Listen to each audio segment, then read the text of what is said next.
नमः गुरुभ्यो गुरुपादुकाभ्यो नमः परिभ्या परपादुकाभ्या आचार्य सिद्धेश्वर पादुकाभ्यो नमोस्तु सीतापति पादुकाभ्या। हमारा आज गौरव है और हमको अति प्रसन्नता भी है, हृदय में आह्लाद भी है, पर भय भी है कि सूर्य के सामने दीपक जलेगा कैसे। अद्भुत बात यह है कि दो तरफ व्यासपीठ लगी, एक तरफ पूज्य बापू की व्यासपीठ है, दूसरी तरफ सनातनी आचार्य लौकिक मुनि की व्यासपीठ है। दो व्यासपीठ के बीच में हम फंसे हैं, पर सबसे ज़्यादा सुरक्षित आज हम हैं, क्योंकि हम मध्य में, एक तरफ वयोवृद्ध, दूसरी तरफ भी वयोवृद्ध, पर थोड़ा बापू से दूसरी उम्र के, पर हमारे लिए दोनों वयोवृद्ध हैं। और हमने सुना है जिसकी बाहें को महात्मा पकड़ लेते हैं परमात्मा छोड़ता नहीं उसे।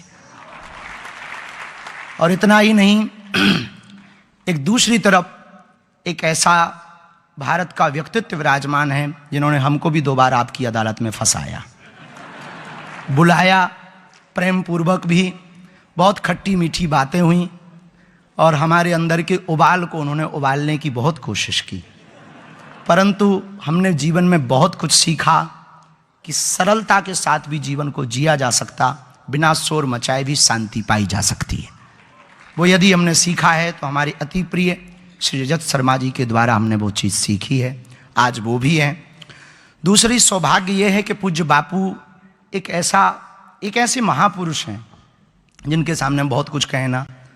हम तो सनातन की चर्चा के लिए पद यात्रा करते या जो भी है, तमाशे हैं, करने पड़ते हैं, ढोल मजीरा बजवाने पड़ते हैं, पद यात्रा करके भी करना पड़ता है। भाई मदारी आता है, जब तक वो डमरू ना बजाए दर्शक ही नहीं आते हैं, तो हमको ये तमाशे करने पड़ते हैं। पर असली काम तो आज हुआ है, बापू ने बिना कुछ कहे वो करवा दिया, वो अपने मन से बोल भी गए।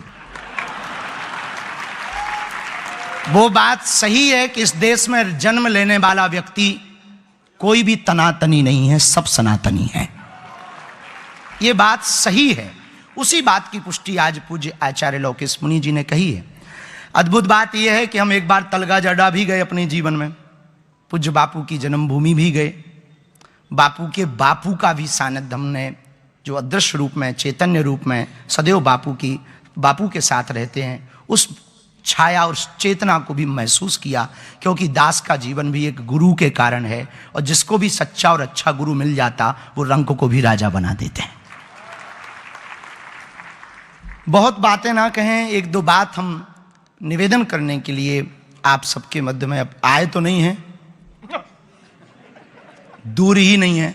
भाई एक संत कहा करते, पूज्य रामायणी जी एक अच्छी बात कहते थे, आज उनके सुपुत्र श्री गुरु प्रसाद जी हमारे साथ बैठे थे, तो वो एक अच्छी बात कहते थे रामायणी जी, तो कल रात को वो सुना रहे थे हमें। रामायणी जी एक अच्छी बात कहते, लापता हो तो मिले। भगवान बोले मिलेगा कहाँ? बोले लापता हो तो पता बताया जाए, जो लापता ही नहीं है उसका क्या पता बताया जाए। तो हम दूर नहीं थे, पूज्य मुनि जी की आज्ञा लगी कि आपको, आचार्य मुनि जी की आज्ञा लगी कि आपको आना है, तो यहाँ कथा करके उत्तर प्रदेश से आए। एक बात हम कहना चाह रहे हैं जो हमने बापू से सीखा, वो अद्भुत है।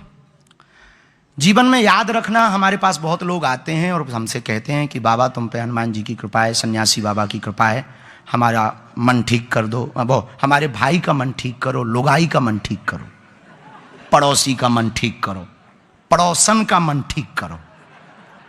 तो हमने एक दिन उससे हंस के पूछा कि ये बता तेरा खुद का मन ठीक है? तो बोला ये तो हमने सोचा ही नहीं है। हम कहा फिर तू अपनी ठटरी बरा, सोचा ही नहीं। फिर दूसरे प्रकार के लोग आते हैं हमारे पास, काम हमारे मन का नहीं है, दुकान हमारे मन की नहीं है, मकान हमारे मन का नहीं है, नौकर हमारे मन का नहीं है, नेता हमारे मन के नहीं है, देश हमारे मन का नहीं है। तो हमने उससे पूछा तेरा मन तेरे मन का है भैया? दुनिया में कुछ भी तुम्हारे मन का नहीं है, पर क्या खुद का मन तुम्हारे मन का है? हम दुनिया को सुधारने चले हैं, खुद को कब सुधारेंगे? हम दुनिया को बदलने चले हैं, खुद को कब बदलेंगे? और जो पूज्य आचार्य लौकिक मुनि जी ने कहा, हमने बापू जी से यही सीखा। पूज्य बापू जी की सानिध्यता में हम एक बात कहें, मेरे प्रियजनों, एक बात हमेशा याद रखना, जिसकी मस्ती जिंदा है उसकी हस्ती जिंदा है, वरना आदमी जबरदस्ती जिंदा है। हाँ, और जबरदस्ती वाले बहुत लोग हैं। टेंशन यहां किसको कम है? एलोन मस्क भी टेंशन में कि कोई दूसरा अमीर ना आ जाए। जब जो मिनटों में करोड़ों कमाता वो टेंशन में, अपन तो 1000 रुपट्टी में नहीं जी पा रहा है, काहे को टेंशन ले? तो हमें लगता है जिसकी मस्ती जिंदा है उसकी हस्ती जिंदा है, वरना आदमी जबरदस्ती जिंदा है। ये हमने बापू से सीखा, ये बापू से ही सीखा। एक दिन हमने बापू की कथा सुन रहे थे तो बापू ने खलील जिब्राम का वो करते हुए एक शायरी बड़ी गजब की, बल्कि बापू के शायरी चुरा के अपन भी चिपकाते हैं। हाँ, और अपन भी बाय बाय ही लूटते हैं। वाह गुरु, हम भी कह देते हैं तुम कह लो, अपना है ही नहीं है। हम भी कहते हैं, हम धीरे से मन ही मन में, वहां तो नहीं बोलते, जिसका है उसी की तरफ बाह जाए। तो एक दिन बड़ा अच्छा शायर बापू ने कहा कि मुझको बदनाम करने में उनके भी नाम आए जिनको हम आधी रात काम आए। ये बापू के। तो हम एक बात हम पूरे समाज से कहना चाह रहे हैं, जो भी बापू के परमानेंट श्रोता हैं, फॉलोवर हैं, आत्मीय जन हैं, हम आपसे कहना चाह रहे हैं बापू से एक बात सीखना, साधु कहता नहीं है, साधु तो रहता है। जो कहे वो साधु कैसा, जो रहनी में रहे वो साधु है। जीने का नाम ही जिंदगी है, कहने का नाम जिंदगी नहीं है। कहता तो गूगल भी है, कहता तो गूगल भी है। और आजकल तो AI GPT आ गई है, उससे 2 क्वेश्चन पूछो वो 10 उत्तर देता है, मानो बागेश्वर बाबा का 2 कॉपी हो। खैर ऐसा तुलना नहीं करनी चाहिए, हमारी औकात नहीं है उसके लायक, पर अब क्या करें, बड़ी मंच मिला है, बापू मिले हैं तो बोलने में ही सकुचाना नहीं चाहिए। हम पहले सकुचाते थे, तो एक दिन हमको एक मलुक पीठ वाले महाराज जी ने एक बहुत अच्छी बात कही। बोले बेटा तुम संकोच छोड़ो, जब बड़ों के सामने खुलोगे ना तभी खिलोगे। हाँ, बड़ों के सामने खुलोगे तभी खिलोगे। हमें लगता है कि नादानी नहीं करनी चाहिए, पर कुछ कुछ हो भी जाए तो क्षमा करने का उनके अंदर सामर्थ्यता होती। बड़े तब तो बड़े होते, जो क्षमा करे वो बड़े।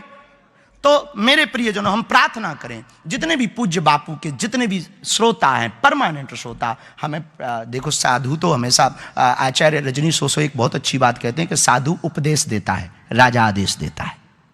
तो साधु उपदेश देता, तो बापू तो उपदेश दे रहे, पर हम सबकी ये जिम्मेवारी है, नैतिक जिम्मेवारी, राम कथा सुने नहीं, राम कथा जिए। और आप राम कथा सुनकर के राम कथा जी ना पाए तो ना राम कथा सुन पाए ना राम के हो पाए। हमें लगता है हराम के हो पाओगे, राम के ना हो पाओगे। खैर हराम में भी राम है, बुरा ना मान जाना कि कल के दिन कोई कंट्रोवर्सी कर दे, और कर भी दे तो ठटरी बराए। हमें कौन सा उसके घर थाली खाने जाना है?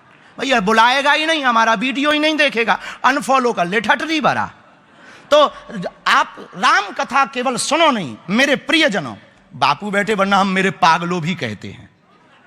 तो हम एक बात प्रार्थना करें कि राम कथा सुनो नहीं, राम कथा जियो, और जीने के लिए मस्ती जिंदा रखो।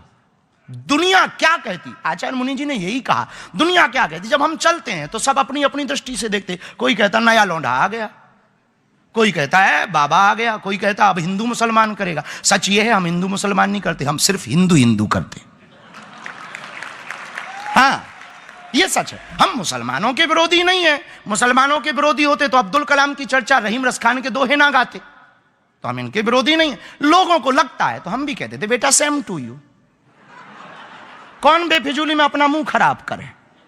तो कई लोग कहते कि आपके लिए तो बहुत लोग बोलते, ऐसा कहते वैसा कहते। हम कहा हाथी चलता है,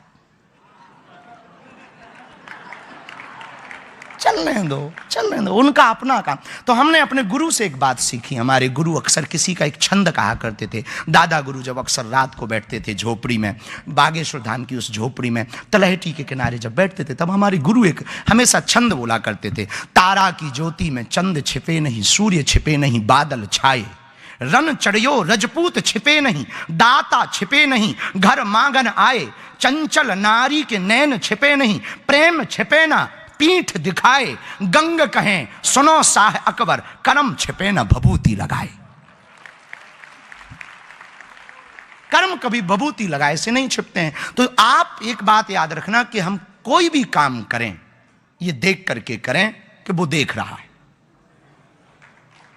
ये देख कर करें। हम दुनिया से तो छिप सकते हैं, उससे नहीं छिप सकते हैं। वो तो हमेशा सदा है, सदैव देख रहा। और बड़ी अद्भुत बात है कि देश की राजधानी में हमारे अति प्रिय आचार्य लोकेश मुनि जी विश्व शांति केंद्र की स्थापना के लिए पूज्य बापू की व्यासपीठ को लेकर के आए। और निश्चित रूप से इस व्यासपीठ ने स्थापना नहीं, उद्घाटन ही कर दिया इन्होंने। उद्घाटन हो गया, अब तो मिशन के लिए है। उद्घाटन हो गया, हमें पता ना लगा, नहीं हमें पता ना लगा, तो पूज्य बापू जी ने उद्घाटन ही कर दिया। फड़वाते तो पता भी लग जाता। हाँ ये सही है, हाँ ये ठीक है। महाराज जी कह रहे हैं कि आपसे रसीद भरवाएंगे तो आपको पता लगेगा।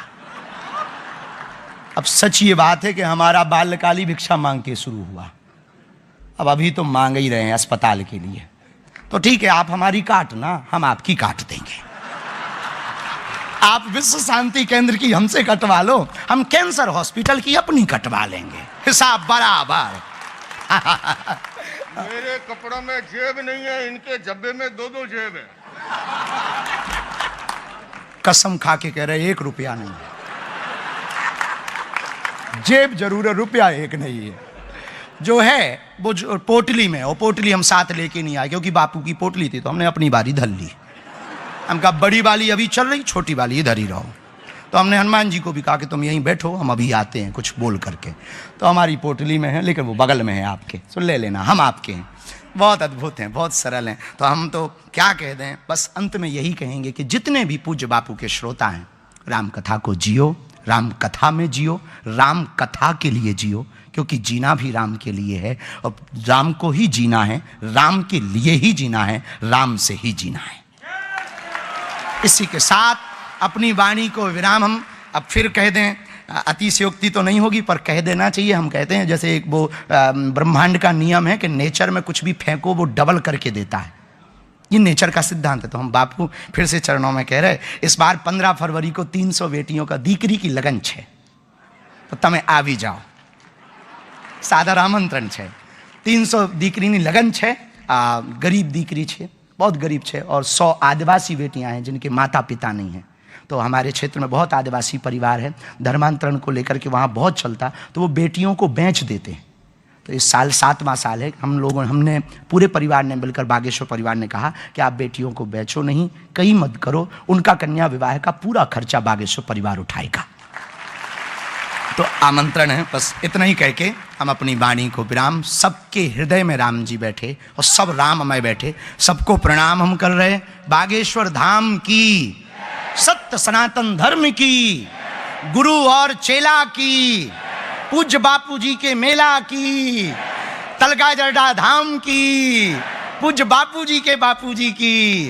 हर हर महा